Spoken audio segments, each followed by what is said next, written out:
आज आपण या ठिकाणी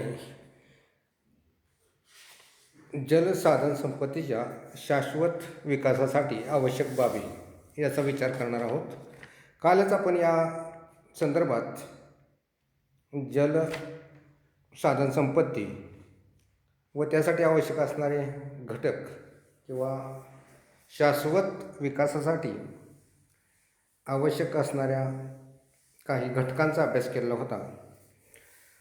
आता आपण याच जलसाधन संपत्तीच्या शाश्वत विकासासाठी शासनाने आणि लोकांनी कोणकोणत्या गोष्टी या ठिकाणी करणे गरजेचे आहे याचा विचार आपण करतो आहोत. त्यामध्ये पहिलाच घटक आहे जलसाक्षरता. आता जलसाक्षरता या घटकामध्ये जर आपण पाहिलं तर पृथ्वीवरील सजीव सृष्टीसाठी आवश्यक असणाऱ्या पाण्याचा योग्य प्रकारे व नियोजनपूर्वक वापर करण्यासाठी जलसाक्षरता ही मोहीम राबवली जाते. या मोहिमेअंतर्गत लोकांना पाण्यासंबंधी असणारे महत्त्व, पाण्याची उपलब्धता व पाणी कसं वापरलं पाहिजे, त्याचं नियोजन कसं व्यवस्थितपणे केलं पाहिजे आणि त्यानंतरच हे पाणी हे लोकांना दीर्घकाळपर्यंत व्यवस्थितपणे आपल्याला वापरता येईल यासाठी शाळांमधून आणि लोकांमध्ये विविध माध्यमाच्या सहाय्याने जलसाक्षरता मोहीम ही मोठ्या प्रमाणात विकसित करून लोकांना जास्तीत जास्त जलसाक्षर बनवलं पाहिजे. दुसरी गोष्ट आहे या ठिकाणी जलसंवर्धन.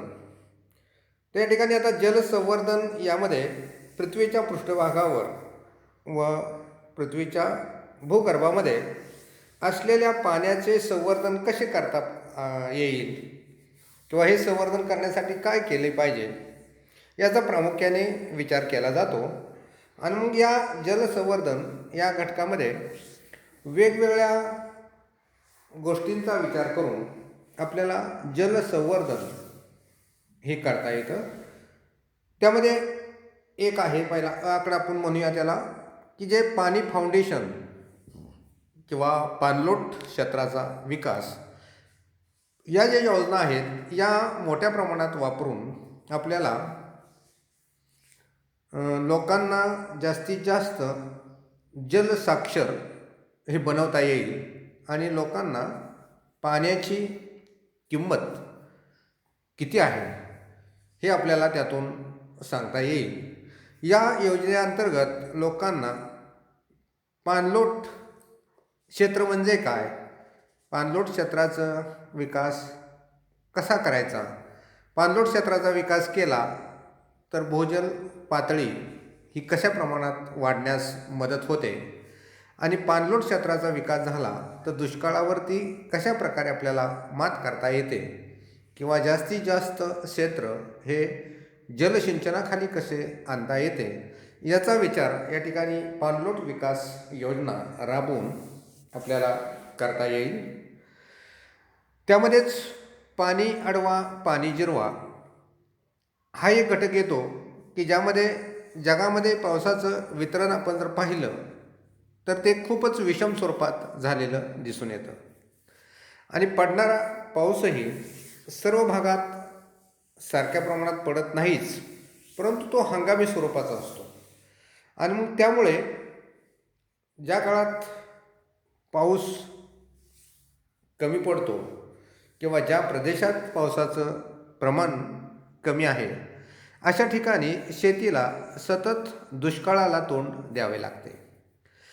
आता याच पडणाऱ्या पावसाचं पाणी जर आपण योग्य प्रकारे ज्या त्या भागामध्येच अडवलं आणि ते जमिनीमध्ये जर मुरवलं तर हे वाहून जाणारं जे पाणी आहे, पाऊस पडल्यानंतर बरंचसं पाणी हे वाहूनच जातं आणि आपल्या संपूर्ण जगामध्ये किंवा भारतामध्ये जरी बघितलं तरी जेव्हा मोठा पाऊस होतो त्यावेळेला आपल्याकडे वाहून जाणाऱ्या पाण्याचं प्रमाण हे 70-80% असतं आणि 10-20% फक्त पाणी अडवलं जातं.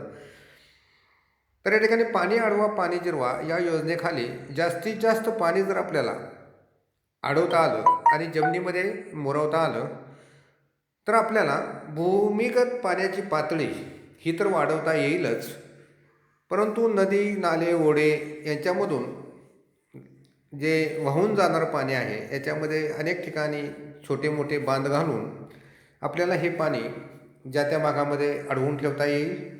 हेच अडवल्यानंतर हे पाणी जमिनीमध्ये मुरण्यास त्याला पुरेसा वेळ मिळेल आणि त्यामुळे त्या भागामध्ये भूजल पातळी ही वाढण्यास नक्कीच मदत झालेली दिसून येते. म्हणून या ठिकाणी पाणी अडवा पाणी जिरवा या योजनाही मोठ्या प्रमाणात वापरून आपल्याला शाश्वत जलसाधन संपत्तीचा विकास हा करता येईल.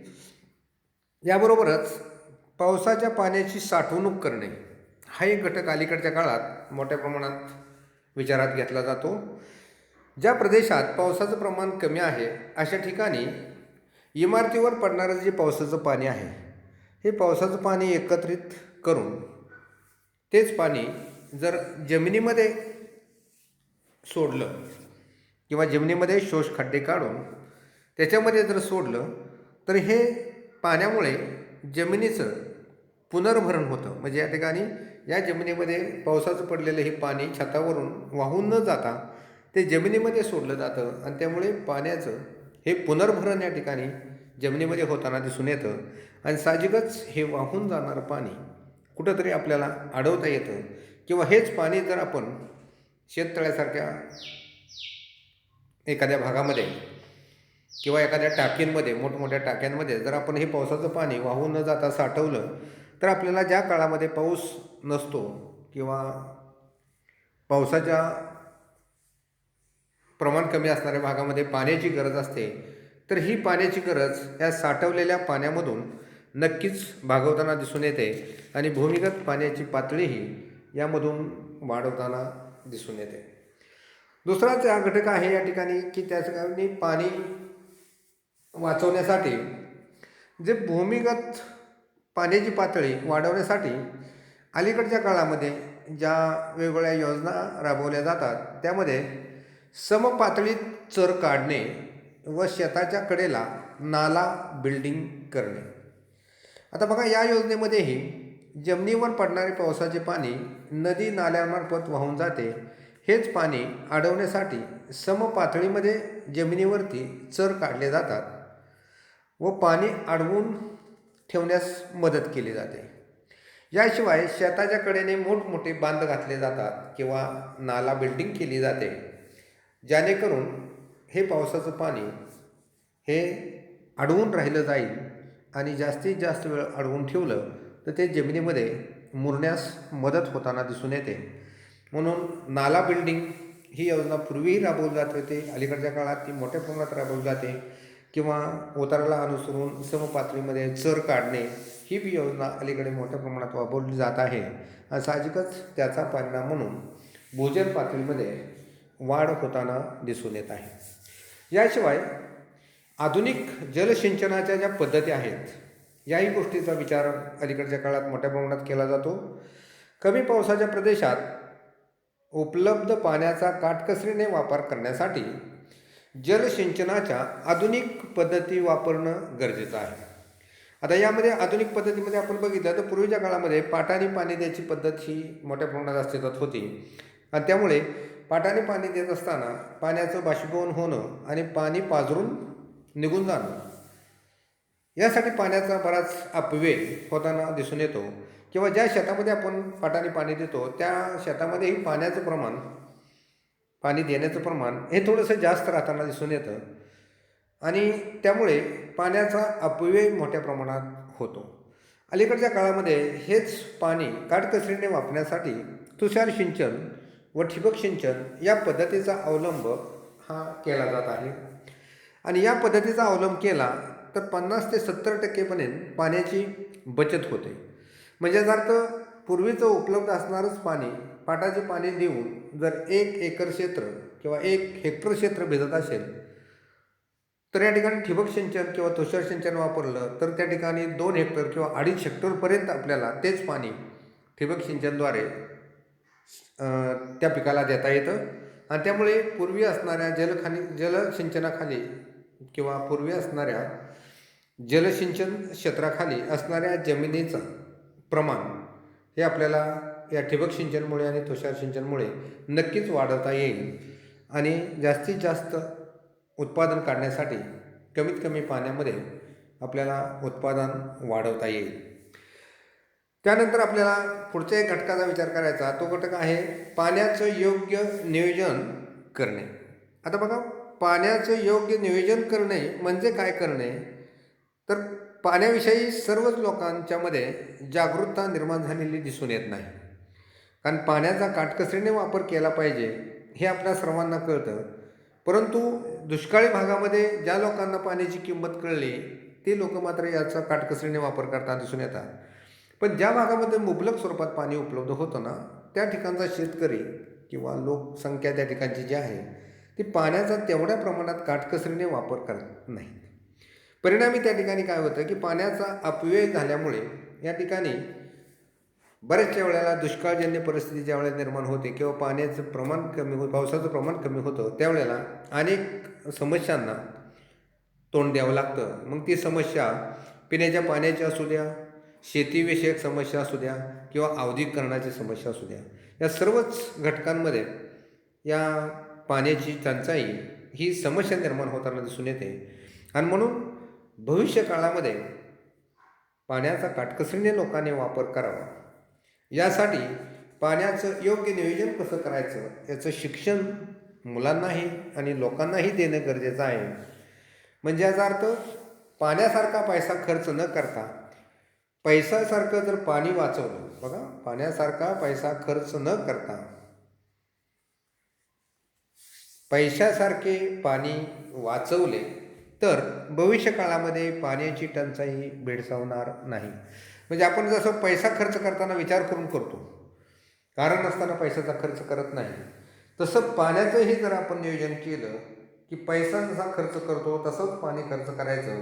कारण नसताना पैसा खर्च केला जात नाही, तसं कारण नसताना पाणीही खर्च नाही केलं तर मात्र पाण्याचं नियोजन चांगल्या प्रकारे होऊ शकतं. आणि म्हणून जल साधनसंपत्तीचा शाश्वत विकास करण्यासाठी लोकांच्यामध्ये जनजागृती, जलसाक्षरता जागरण, आधुनिक जलसिंचन पद्धतीचा वापर, पाणी अडवा पाणी जिरवा यासारख्या संकल्पना, पाणी फाउंडेशन, पाणलोट क्षेत्र विकास या योजना ज्या आहेत या योजना मोठ्या प्रमाणात राबवून आपल्याला भविष्य काळामध्ये जलसाधन संपत्तीचा शाश्वत विकास घडवून आणता येईल असं या ठिकाणी म्हणता येतं. आजच्या तासामध्ये आपण जल साधन संपत्ती शाश्वत विकास या घटकाचा कालच्या लेक्चरमध्ये आणि आजच्या लेक्चरमध्ये आपण आढावा घेण्याचं काम केलेलं आहे. त्याची माहिती पूर्णतः आपण घेण्याचा प्रयत्न केलेला आहे. या ठिकाणी हा घटक या ठिकाणी संपतो आहे. उद्याच्या नवीन लेक्चरमध्ये आपण वन साधन संपत्ती शाश्वत विकास हाही घटक याच प्रकारे आपण थोडासा अभ्यासणार आहोत. धन्यवाद.